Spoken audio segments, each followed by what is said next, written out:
Act 2, Scene 1. A small, nondescript office consisting of a desk, a chair, and a chair for visitors. Arlene sits in the visitor's chair, agitatedly checking her watch. After an uncomfortable moment or two, she gathers up her coat and bag, rises, and starts out. As she does, Father Hackett enters. He is now in his 70s. He and Arlene end up face to face at the entrance to the tiny room.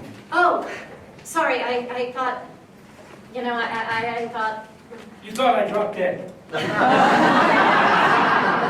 Happens all the time. That's what I get for being punctual for everything my whole life. Now when I'm 5 minutes late, people think I'm dead. One of these times I will be.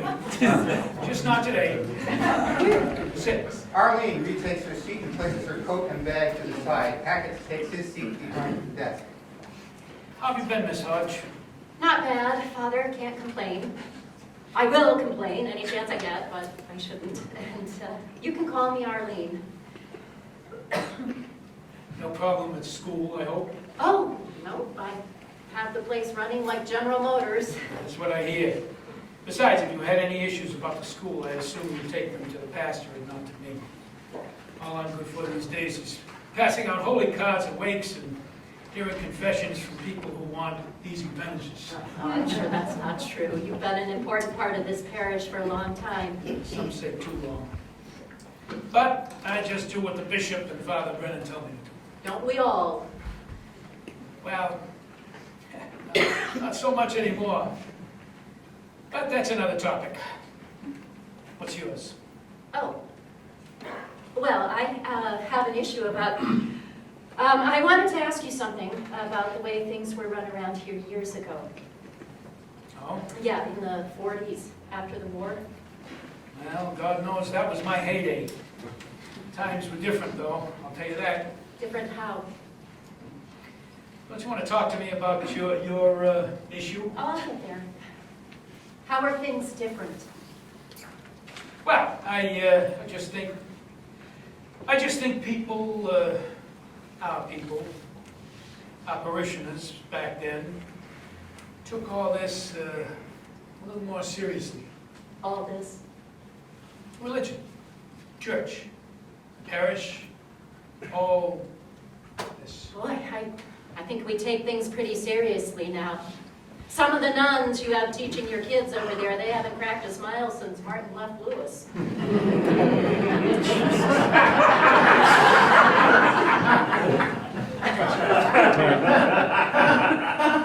have a television over here? I watch the weather.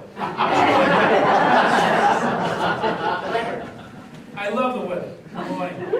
There's a duck that talks to the weatherman. I've seen that duck, yes. Very funny duck. Martin and who? Oh, never mind. Oh, the singers. Yes. Yes, the singers. So, back then, more serious. I don't know. I just think that I could say something back then and it would be listened to. Not so much today. Why do you think that is? Too many distractions. TV, movies, radio. Well, I would have thought that the war would have been a pretty big distraction. Different kind of distractions. The kind of distraction that leads people to God. The other stuff leads them away. So, you think most people have loosened up a bit? Yeah, if you want to put it that way, yes, maybe. I don't know if that's a good thing. Well, I think it is. I'm sure you do. Excuse me? Miss Hodge, Arlene. would you like to talk to the pastor? Father Brennan is in his 40s. He might be more... No, I need to talk to you. About what? A friend of mine. Mm-hmm. Ray Healy. Oh? What about him? Something happened. Something happened to Ray? No, just then, when I mentioned his name, something happened to you. You're getting very dramatic. Okay, let me ask you this. When Ray's wife left him, did he come to you? I really don't think... You were the pastor back then. You were the top banana. If somebody had a religious problem, they'd come to you, right?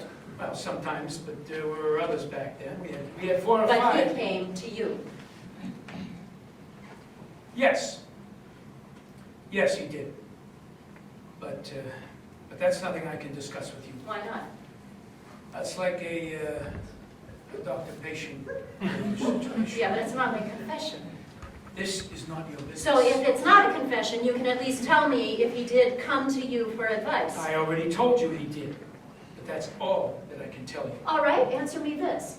I don't think I appreciate your attitude. If he came to you now with the same question. What is the point? This is for me. You're not revealing anything about the past. This is me asking you now. If Ray Healy came to you in 1967 with the same questions he had when his wife walked out on him in 1945, would you give him the same advice now that you gave him then? Without revealing... Without revealing what he asked about, yes. Would you or wouldn't you? I would. Why? Why? Because the tenets of the church that I believed in then, I adhere to now. Why? You're an intelligent woman. You know what the definition of tenet is? I also know what the definition of bullshit is. I think we're through here. We're not through here. Sit. Speak to me with respect, and I'll sit. Sit, please. His wife's husband passed away. The secular marriage she had after leaving Ray. She wrote him. He received the letter yesterday. I see. And I thought, Yes. look, you know what this is all about, don't you? Do I have to spell it out for you? You thought with the husband's passing that Ray might consider contacting his wife. His ex-wife. His wife. That's his privilege. I assume that this is cramping your style. Is that the term to use here? You've been making advances, and now you see a major roadblock. I don't see how you can call store-bought coffee and cookies advances, but if that moves the story along. Well, there's no new roadblock, Miss Hutch, at least as it concerns you. The roadblock has been the same for well over 20 years. Ray is a married man. You can't be serious. We're going to have to stop this conversation. Okay, I know you can't go into detail, but let me just, okay, a man comes to you in 1945 and tells you his wife wants to divorce him, and you tell him, you say to this guy, this speculative guy, you say to him, well, that's a shame, Mr. Guy, but this divorce is not going to include you. You are going to have to bite the bullet and be faithful to your marriage vows. You can just let this woman go, that's fine, that's swell, there's nothing you can do about that. But if you want to participate in the sacraments, you are going to have to live as a celibate, as a priest, for the remaining 60 years of your life, 70 if you eat your vegetables. You have no choice in this matter. Thanks for asking, but that's all I can tell you, Mr. Guy. You, Mr. Guy, will never be able to fall in love and get married because you, Mr. Guy, are now and always will be married to this woman who has abandoned you to marry somebody else. Is that what you said to this guy in 1945? Am I correct? Yes, you are correct. Even if the man she marries dies and she is no longer married to somebody else? What possible difference would that make? The second marriage did not exist in the eyes of God. She sinned. And these are the tenets. These are the tenets you subscribe to, correct? I do. Some others don't, but... I know of at least one other who does. Ray Healy is a religious man. Hallelujah. He has a wife. She committed a sin, yes, a very serious sin. But time has a way of bringing people along. Who knows what she's thinking now? Maybe she'll contact Ray ask for forgiveness from him and from me. You? The church, excuse me. And if she does, and if he wants her back, And what if he doesn't want her back? well, What if he doesn't forgive her, or if she doesn't want to repent? What if she stays in Latrobe, Pennsylvania, and doesn't want any part of him? She's alone, he's alone, not a marriage to be seen anywhere on the eastern seaboard. What if all that? nothing changes. He's a married man. Yes, And what if he doesn't see it that way? but he does. I'm not surprised that you don't. What? You know, what you've been given here in this parish, the gift you've received from us, is a blessing from God. Do you understand that? What gift are you talking about? Well, I'll just say that not everyone was in favor of what happened when the pastor, when he What? when he gave you the job at the school. He told me that no one would know. No one never includes me. Not in this house. So, I personally think you should be grateful for what you have and just, Leave Ray alone yes. because of what the parish has given me. I shouldn't expect more. Yes, you said it, I did.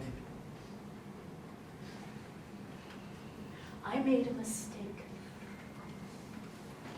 If that's what you want to call it. I was a child.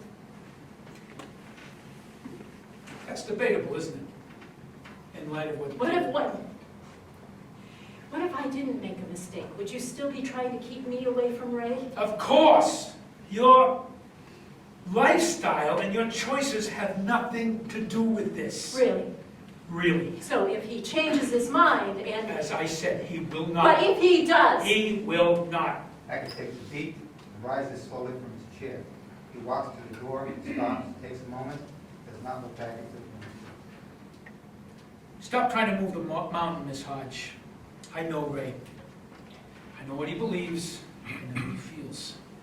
There is nothing you or anyone can do that would be seismic enough to make him change who he is.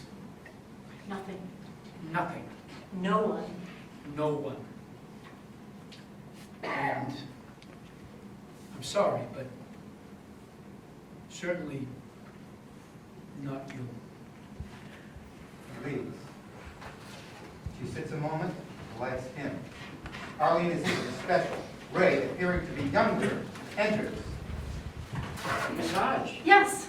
Yes, Mr. Healy. Ray. Call me Ray, please. Okay, just don't let the nuns hear us. They roam the halls of the school like Nazi sentries.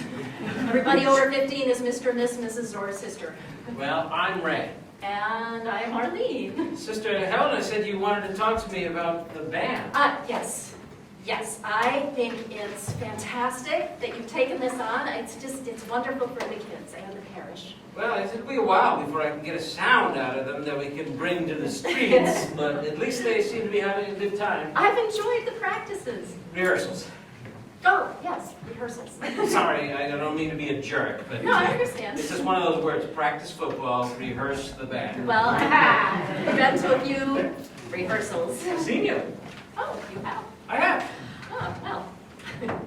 I was thinking you seem to be doing a lot of work that has nothing to do with the music. Just collecting the money from the kids, recording the payment in the book, no big deal. Somebody has to do it. I'd like to do it. Do I? Really, I would. I think you need an executive assistant, and I want to be your helper. Hmm? I just never thought of getting help for this. When Father Hackett asked me to start a marching band for the kids in the school, I kind of assumed I'd be doing everything, because there's no salary. You know that, right? No salary? No. No. Well, of course, there's no salary. We're Catholics. We do everything the priests and nuns ask, and we do it for nothing. It's the 11th commandment. Thou shalt not steal, thou shalt not kill, thou definitely shalt not get paid. I will volunteer.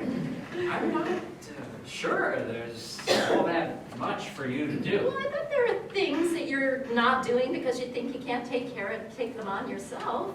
How did you know that? Because at every rehearsal, you tell the kids they're going to be in parades and play in concerts and football games. That's just so they'll stay with it. But those things will happen, won't they? Well, yeah, but Not until you get some help organizing them. Sure. But I can take care of it. Sometime down the line, when I get More help? I may eventually need. You don't have to do everything by yourself, you know. Probably not. The people I have asked about you, they tell me you like to do everything by yourself. You've asked people about me? Yeah. How else was I going to find out whether I wanted to volunteer to help you or not? And what did they say? They said, he's a nice guy, but, you know, blah, blah, blah, blah. Blah, blah, blah. Nice guy, blah. Loner, blah. Won't ask anybody for help with anything, blah. They told me I'd have to broach the subject. Consider the subject broached. Blah. I had no idea people talked about me. Oh, no, they don't. You have to ask. I asked. Oh, I'm good at this kind of stuff, by the way. broaching? Organizing. I'm the secretary at the school. You knew that's why I'm here at the school, right? Yes, I've passed by your door. Well, why didn't you ever drop in? I didn't know you. Well, you know me now. Will you drop in now? Should I? You should. Especially if we're going to be working together. Are we going to be working together? I think so. Otherwise, you would have run like a rabbit by now. Think so? Come on, I know how to work a mean filing cabinet. I'm pretty good at creating files. It's a match made in heaven. So, what will you do? I will show up at the school hall 15 minutes before you do. I'll set up a table, I'll greet the kids as they come into the hall, and I will wring every nickel out of them before they open their traffic cases. And I won't have to do that anymore. No, I will do that from now on. That might work. It might. And I could look into those parades you keep promising them, find out when they are, how the band participates. You know, that Would be helpful. yes, it would. I'm so good at this. Organizing? Broaching.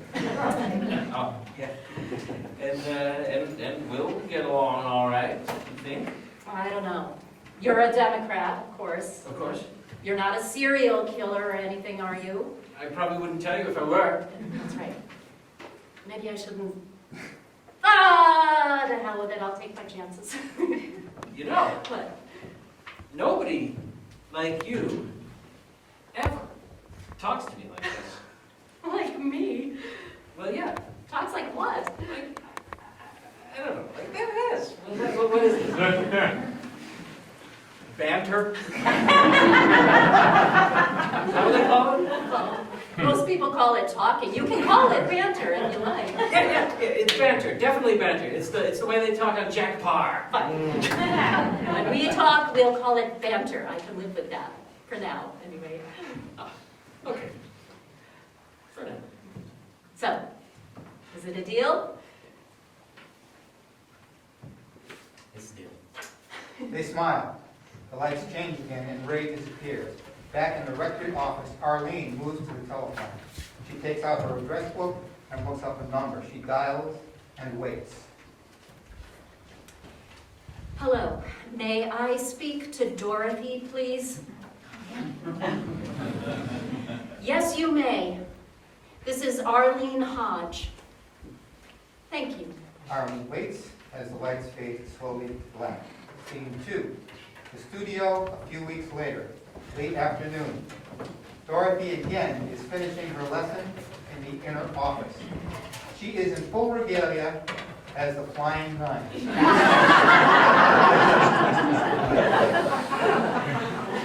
She is completing a painful trumpet riff. Good. Good. Good. Good? Good.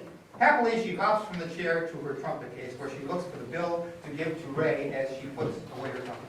So, what happened? With what? I never thought you'd end up going to a Halloween party dressed as the flying nun the way you talked about her the first time. What changed your mind? The ratings. Oh. They're huge. She's in. She's water cooler material. What material? Water cooler. You go to work and you stand around the water cooler and you talk about what was on TV the night before. Boy, you really have to get out of the house once in a while, Mr. Healy. I guess I do. Have you even seen the show? I can't say that I have. Oh, it's brilliant. Mark my words, 50 years from now, we'll be talking about the Flying Nuns, breakthrough television. Sally Field will win an Oscar someday.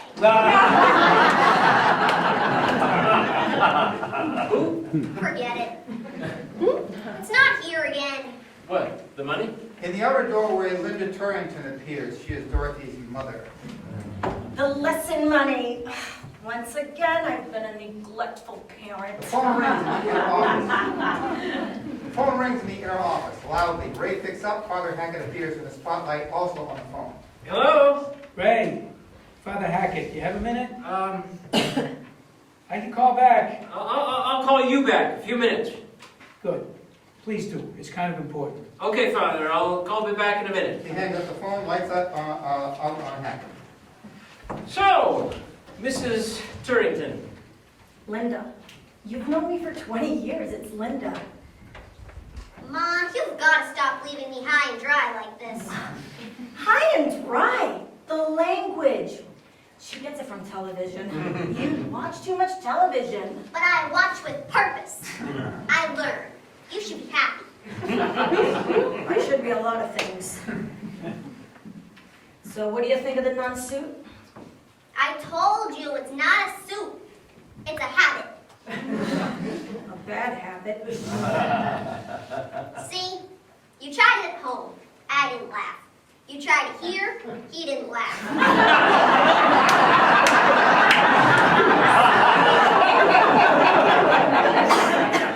Some people have it, Mom. No. I don't seem to have it. I thought it was funny. No, you didn't. You're just being nice. He's just being nice. That's what he does. Come on, hurry up. I don't want to miss the beginning of the Wild Wild West. I'll be in the car. Dorothy grabs her coat and races out the door. As she does, she drops a paper bag falls from her coat onto the floor. Ray notices the bag, grabs it, and moves to the door. Dorothy, you dropped. She's gone. She's always dropping something. Here, I'll get it to her. Ray gives her the bag. I don't even understand the Wild Wild West. She thinks it's derivative, but edgy for TV. So I owe you $5. She puts her purse down on the table, puts the package next to the purse, and removes the bill from the purse. You know, anytime this happens, you can just wait till next week.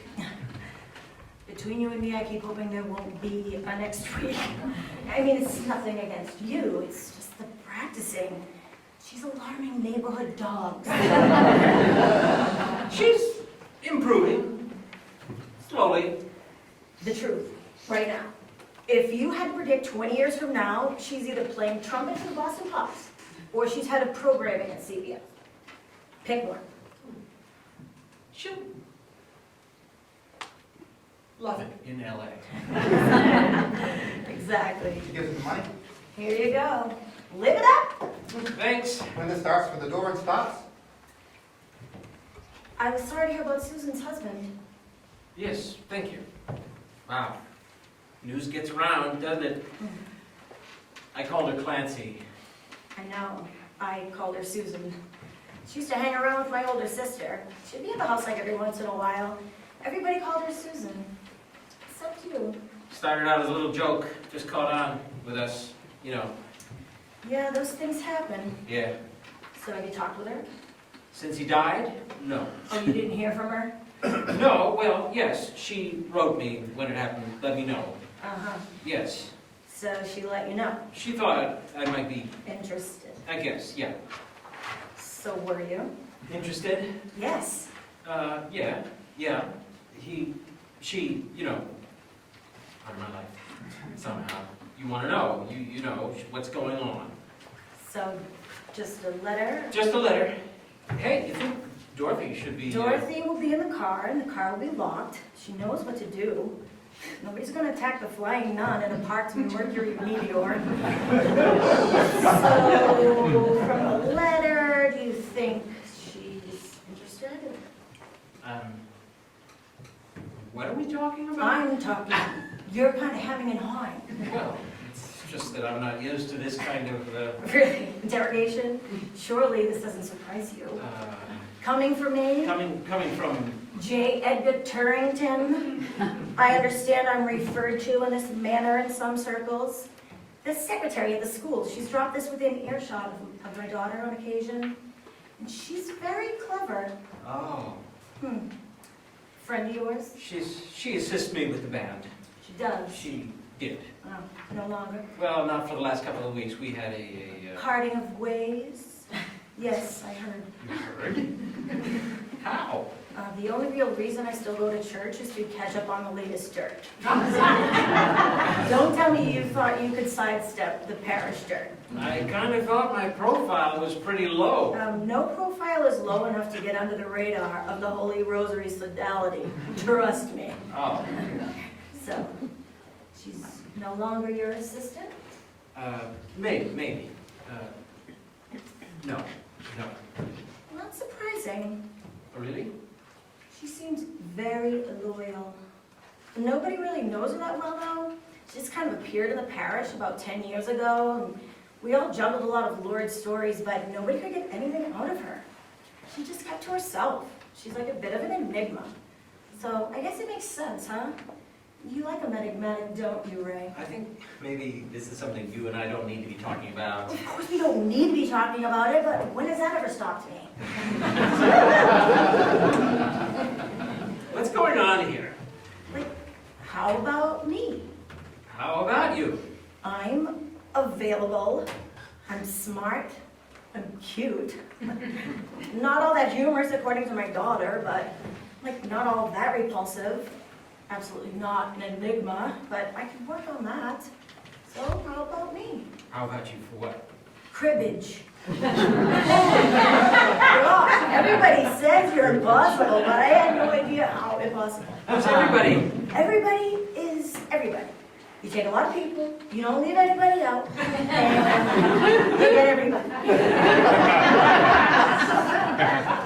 So, now let me ask you something. It's really late. Say I come up to you, like maybe not here in your private little cave of seclusion. Say we run into each other like Stop and Shop, or like in front of the Chelmsford Cinema, or the church hall. I come up to you and I'm like, hey, Ray, let's go out sometime. What do you say? I'm not talking about this. Why not? You're waiting until you grow up? Where is this coming I'm a from? little insulted, if you want to know the truth. Like any other human male with somebody as cute as I am, practically falling down at his feet would take the bait. I don't even know. You're gonna take the bait, Ray.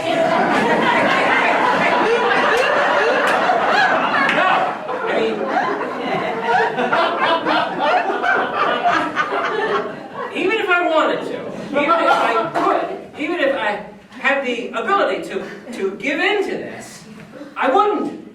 No, not with you. This way. A little too strong for you, huh? A little.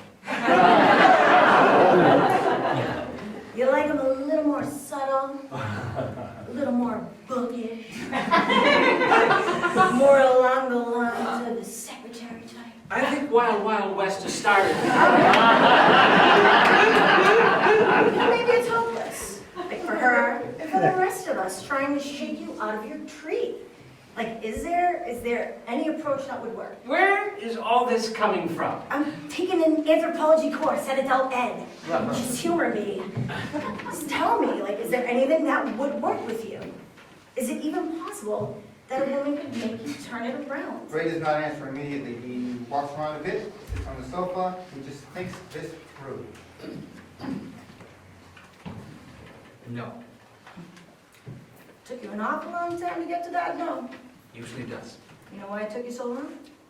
Why don't you tell me? Because it's not no. It's I don't know, isn't it? Isn't it? I don't know.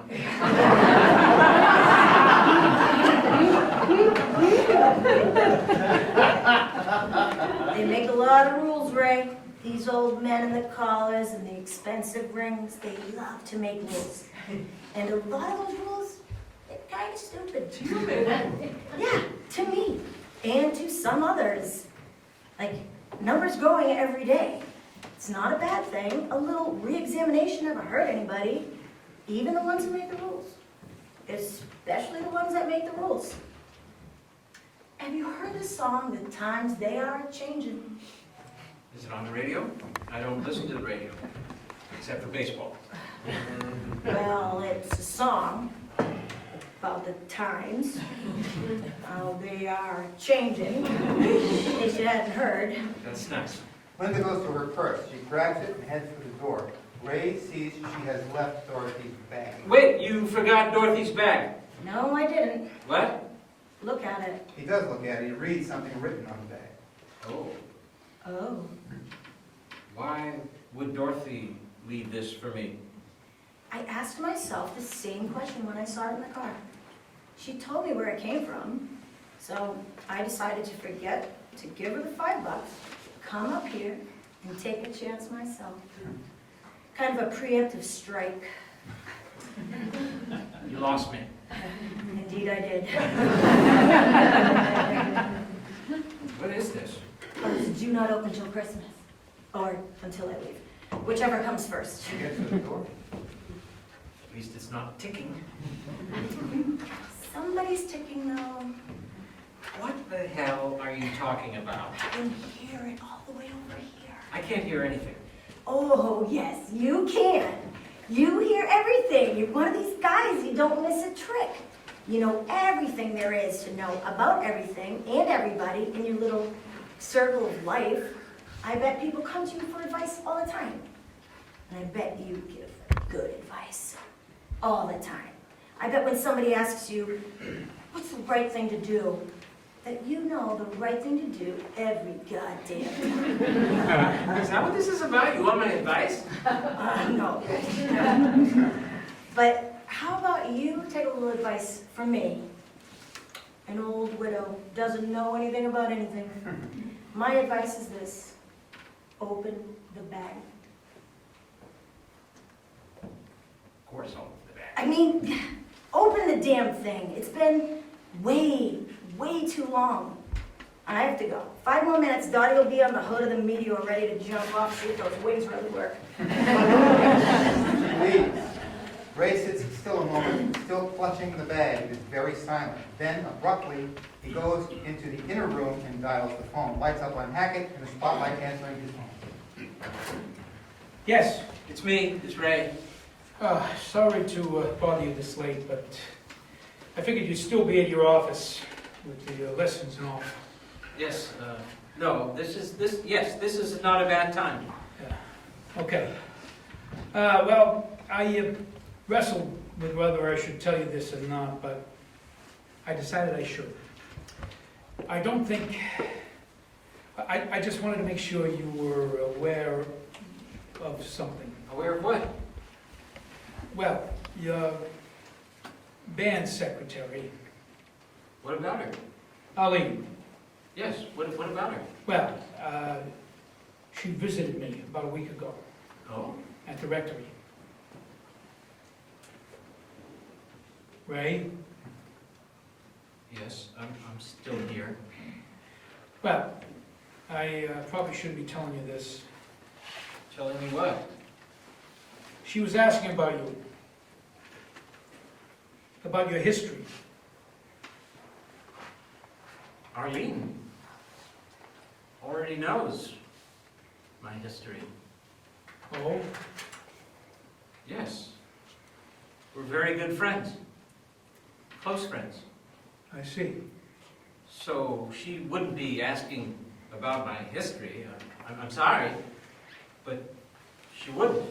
Ray, I'm just trying to be a friend. What was she asking about, Father? Well, in all truthfulness, Yes? I guess in a way she was asking about my history. Why? Why? Well, she seemed to want to find out if what I said to you back then, Back when? well, back when you had the troubles. Jesus. The troubles. Well, whatever you want to call her, she seemed to want to know if I advised you to To maintain my faith. yes, exactly that, yes. And what did you tell her? I told her, yes, I did suggest it. You did far more than suggest. I advised you then to do the right thing. And what did she say to that? Well, the language was a little salty. She asked me if I felt the same way now as I did then. And of course you told her you did. Of course. So, I thought you should know. Why? Why? Yes. Why? Why did you think I needed to know this? Because I just wanted to make sure that you weren't, caught off guard. By Arlene? She told me about what happened to your wife. My ex-wife. To her husband. And I could tell she, Miss Hodge, I could tell she had, What? designs.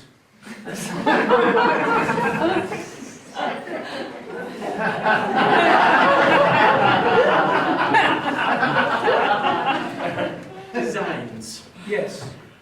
And And you wanted to make sure I wasn't tempted by her designs. I care about you, Ray. Yes, that's what I was trying to do.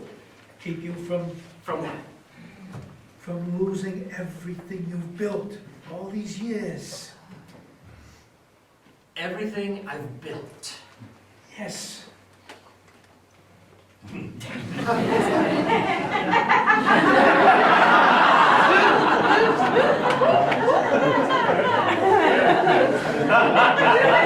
Have you met me? Never mind. Well, anyway, you have to be, in your situation, you just have to be careful of someone like her. Excuse me? It's not important. Someone like her. What does that mean? I don't think. What do you mean, someone like her? Well, I mean, if it's history we're talking about, History. yes, Arlene's history. yes. Yes, there are things about her, things that are worth noting. Ray waits a moment, then abruptly hangs up the phone. Ray? Ray, are you still there? Ray! Hackett hangs up, dials again. Ray's phone rings. Ray just looks at it. The lights dim. Ray finds himself in a spot. Light. The phone rings. The phone ring fades out. Clancy appears, dressed to travel, carrying a suitcase. Ray continues to hold the bag Linda gave him throughout this scene. Okay, This is the last of it. If you need me for anything, just call me at my You mother's. can't even talk about it, right? Not anymore. You talk, We talk and nothing happens. I get mad and you get sad. so that happens. I get sad. Something does happen. Ray. Do I have to talk about? What, Ray? Do you have to talk about what? No, we're not talking about that. You know how I feel about that. And you know how I feel about that. Because you listen to him. You listen to them. They don't know what people feel. They couldn't possibly know what this is like. It doesn't matter. It does matter. I know you went to him. I wasn't in the room, but I know what he must have told you. You can't let him tell you how to live.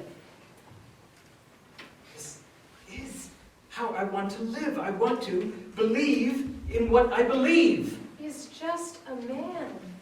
Like you. No, not like you. You are a better man than he is. That's not possible. It is possible. You're a better man than he is because you can feel what is happening here. Just like I can. And I know something you're afraid to admit. Is that so? That is so. And believe me, I don't want to say this because I know it's going to hurt you. What? You don't love me? You already said that. And yes, it did hurt me. Are you going to say it again? You don't love me.